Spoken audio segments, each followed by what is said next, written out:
President Obama takes his health care reform sales pitch to 5 Sunday morning news programs tomorrow morning. Our early line this morning, could his media blitz be watering down the message?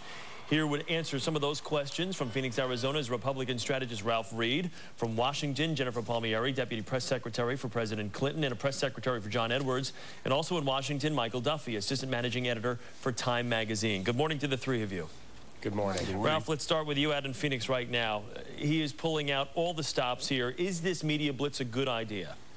No, it's not. The presidency is not the Jerry Lewis telethon, and I think the coinage of the realm of the office that he occupies is power. And the more you pull back that curtain, if you do it gratuitously, if you do it without a sophisticated strategy, I think it diminishes the coin of the realm. I think it demystifies the office. I think it reduces the aura and the awe that the office is held, and ultimately, the American people will turn him off. They're not looking for a reality television star.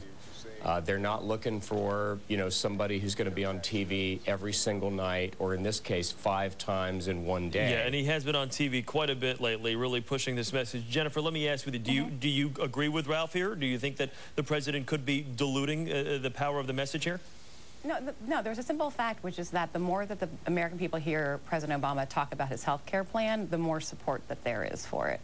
And, I mean, I think that, the strategy that Ralph was talking about, those were sort of the old rules. I mean, certainly, I think when President Clinton was in office, those might have been the rules that we went by. But over the summer, when President Obama wasn't on television as much, the healthcare debate was defined by his critics, and everyone was complaining, why isn't the president out defending himself? And the opponents of health reform, particularly Rush Limbaugh, Glenn Beck, those guys are on television hours every day criticizing his health care plan. And I think this is a strategic decision by the White House to try to control and set the terms of the debate. And it's the White House and the president are pretty good at communicating with the American people and figuring out the best way to do that. But guys like Beck and Hannity, they're paid to be on TV every day. The president not necessarily supposed to be on. But they have a big impact, and Mike, he's got to respond. And Mike, let me ask you this.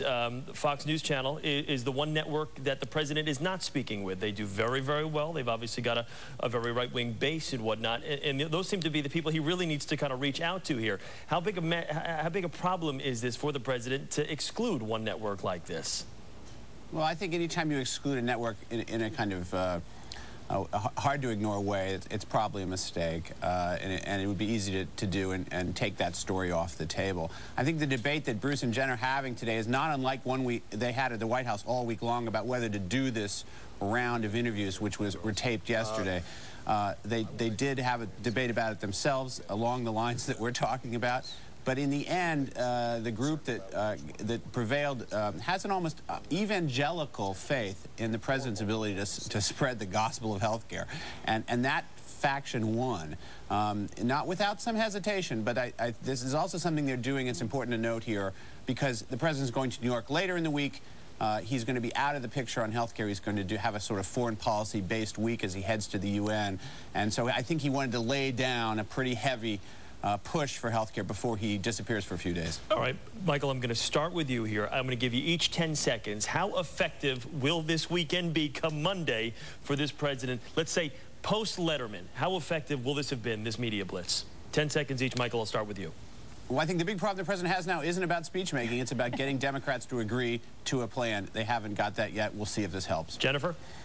The point of doing the Sunday shows is not that tens of millions of Americans are going to watch the Sunday shows, because that's not what happens, but it sets the terms of the debate for the week ahead, and I think in doing that, it'll be successful. And finally, Ralph. Chris, Obama's problem is not a communications problem. It's a substance problem. The American people have read the bill. They've reviewed the bidding on health care. They're not buying this plan, period. Ralph, doesn't matter how many interviews he gives. Ralph, we appreciate you getting up early in Phoenix for us this morning. Michael and Jennifer, thank you to the both of you from Washington. We appreciate it. You're watching The Early Show here on CBS, and we'll be right back.